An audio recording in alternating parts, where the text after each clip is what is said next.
You know, there's something rather peculiar about the way we've organized our modern lives. We say yes to everything. Yes to the colleague who needs help with their project. Yes to the friend who wants to meet for coffee. Yes to the family gathering we don't want to attend. Yes to the committee that needs volunteers. Yes to the opportunity that doesn't excite us. Yes to the relationship that drains us.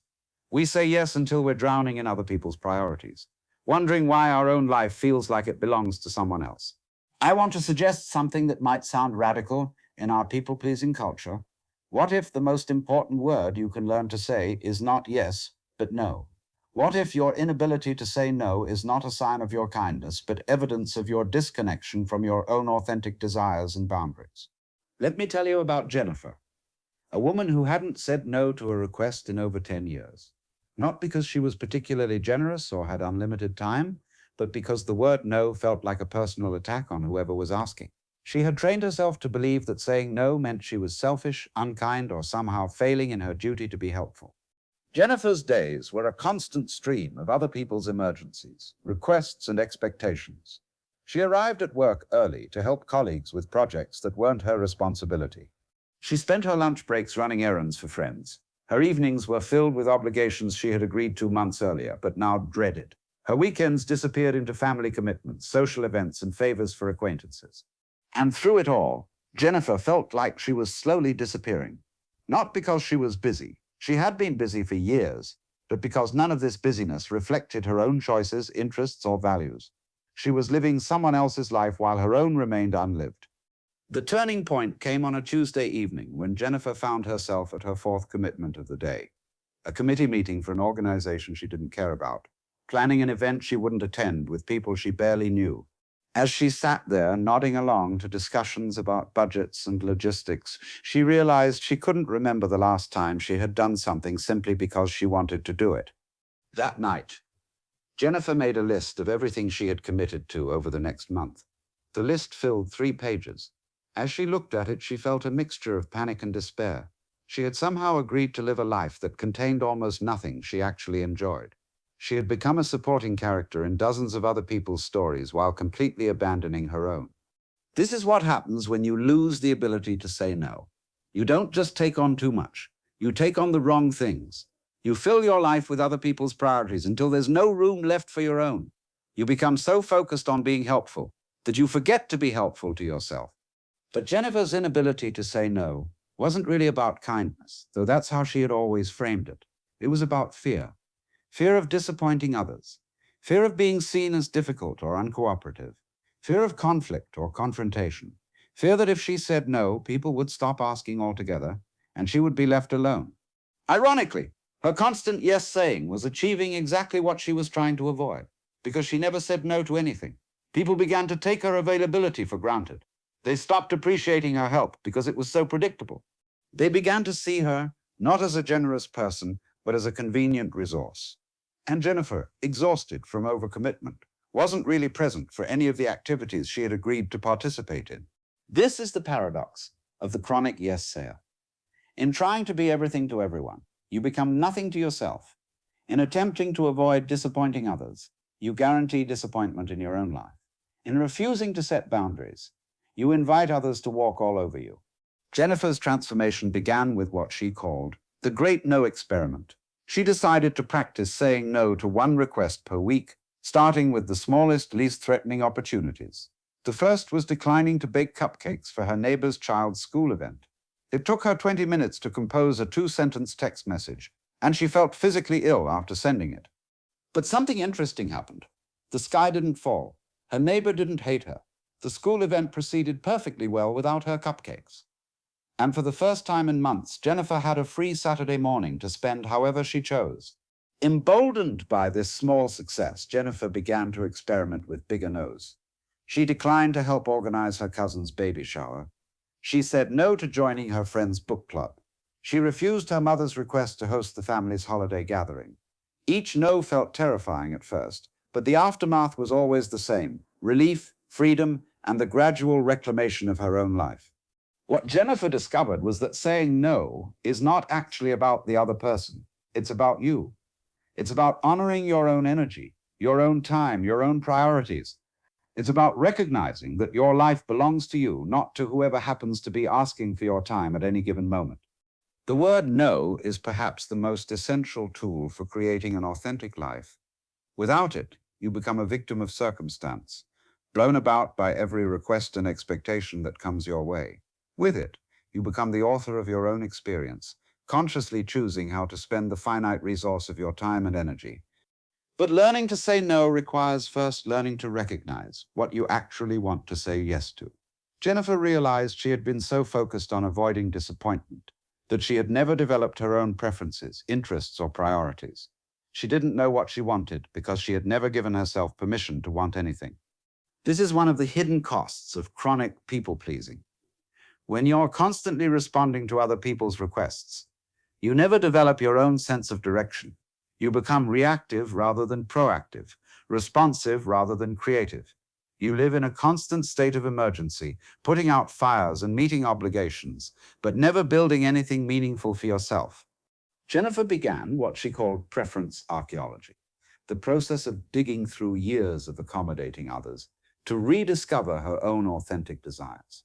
She started paying attention to what activities energized her versus which ones drained her. She noticed which conversations she looked forward to and which ones felt like work.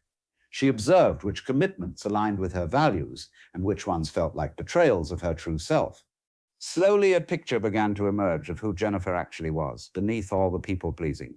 She discovered she was creative, but had never pursued any artistic activities because they seemed frivolous compared to helping others.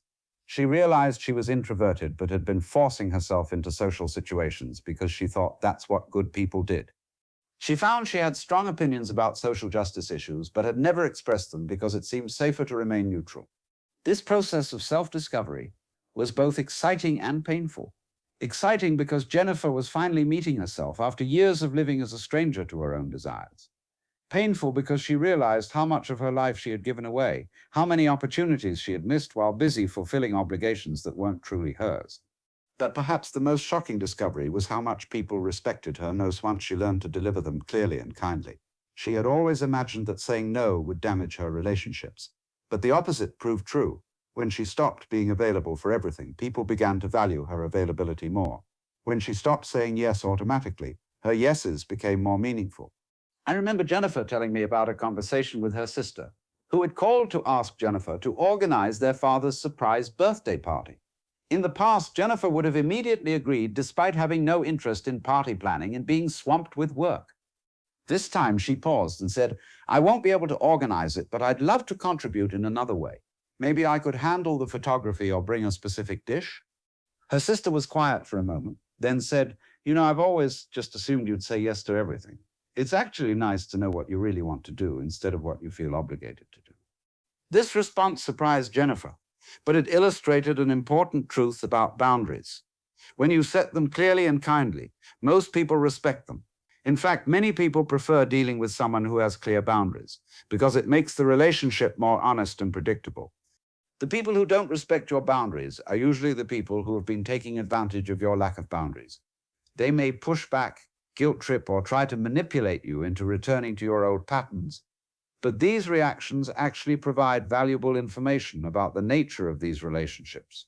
Jennifer experienced this when she told her friend Maria that she couldn't host their monthly dinner group anymore. Maria's response was immediate and harsh.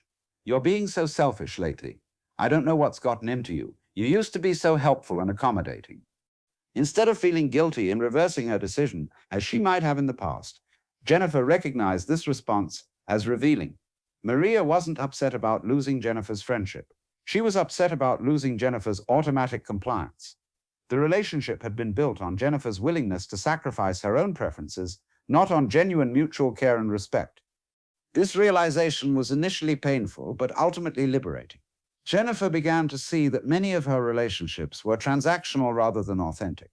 People valued what she did for them more than who she actually was. And while this was disappointing, it also created space for relationships based on genuine connection rather than convenient exploitation. As Jennifer became more comfortable with saying no, she also became more intentional about her yeses. Instead of saying yes to everything out of habit or guilt, she began to choose her commitments based on her values, interests, and energy levels. Her yeses became more enthusiastic because they were more authentic. She joined a local art class, something she had wanted to do for years but never had time for. She volunteered for a literacy program, aligning her helping impulse with a cause she genuinely cared about. She scheduled regular alone time, recognizing that solitude was necessary for her well-being rather than something to be avoided or filled with obligations. The transformation in Jennifer's life was remarkable. She went from feeling overwhelmed and resentful to feeling purposeful and energized. Her stress levels dropped dramatically because she was no longer constantly overcommitted. Her relationships improved because she was present and willing, rather than begrudging and exhausted. Most importantly, she began to develop a sense of her own identity, separate from her role as a helper. She discovered interests, talents, and perspectives that had been buried under years of accommodation. She started having opinions and expressing them. She began to see herself as someone whose time and energy had value, not just someone whose purpose was to be available for others' needs. This shift didn't happen overnight. Learning to say no after years of automatic yes-saying requires practice and patience with yourself. There were times when Jennifer backslid, when the old patterns of people-pleasing reasserted themselves. There were moments of guilt, second-guessing, and fear that she was becoming selfish or unkind. But each time she honored her boundaries, even imperfectly, she reinforced her right to have preferences and priorities. Each no made the next one easier. Each time she chose her authentic desires over others' expectations. She strengthened her sense of self. The art of saying no is really the art of saying yes to yourself. When you decline requests that don't align with your values or energy, you create space for activities that do. When you refuse to participate in obligations that drain you, you preserve energy for pursuits that energize you. When you stop being everything to everyone, you can begin to be something meaningful to yourself. But saying no effectively requires more than just refusing requests. It requires developing what I call energy sovereignty, the recognition that your time and energy are finite resources that deserve to be invested consciously rather than spent automatically. Energy sovereignty means understanding that you have the right to prioritize your well-being. It means recognizing that taking care of yourself isn't selfish. It's necessary for your ability to genuinely care for others. It means accepting that you can't help everyone and that trying to do so helps no one, including yourself. Jennifer learned to think of her energy as a bank account. Every yes was a withdrawal. Every no was a way to preserve her balance. Just as she wouldn't give money to everyone who asked, she began to realize she didn't have to give time and energy to every request that came her way. This doesn't mean becoming cold or ungenerous. Jennifer remained a helpful, caring person, but her helpfulness became more intentional and sustainable.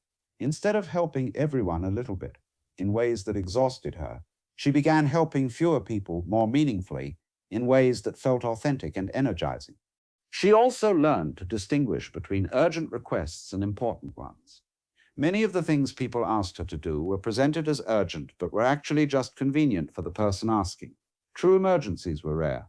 Most requests could wait for a thoughtful response rather than an immediate yes. The practice of pausing before responding became one of Jennifer's most valuable skills. Instead of answering requests immediately, she began saying, "Let me check my schedule and get back to you." This simple phrase gave her time to consider whether the request aligned with her priorities and whether she had the energy to fulfill it enthusiastically. This pause also allowed her to craft responses that were honest but kind. She learned that saying no didn't require elaborate justifications or apologies. A simple, "I'm not able to take that on right now," was sufficient. She didn't owe anyone a detailed explanation of her priorities or commitments. Over time, people began to adjust their expectations of Jennifer. They stopped assuming she would automatically say yes to everything. They began to appreciate her thoughtful responses and enthusiastic participation when she did choose to be involved. Her relationships became more balanced and respectful. But perhaps the most profound change was in Jennifer's relationship with herself. She began to trust her own judgment about how to spend her time. She stopped feeling guilty about having preferences and boundaries. She started to see saying no as an act of self-respect rather than selfishness. The lost art of saying no is really the lost art of honoring yourself. In a culture that celebrates busyness and rewards people-pleasing, choosing to protect your energy and time requires courage. It means risking disappointment from others in order to avoid disappointment in yourself. But what you discover when you reclaim this art is that your life becomes genuinely yours for the first time. Instead of living according to others' agendas, you begin to create your own. Instead of feeling like a victim of circumstance, you recognize yourself as the author of your experience. So perhaps today, you might experiment with this ancient wisdom.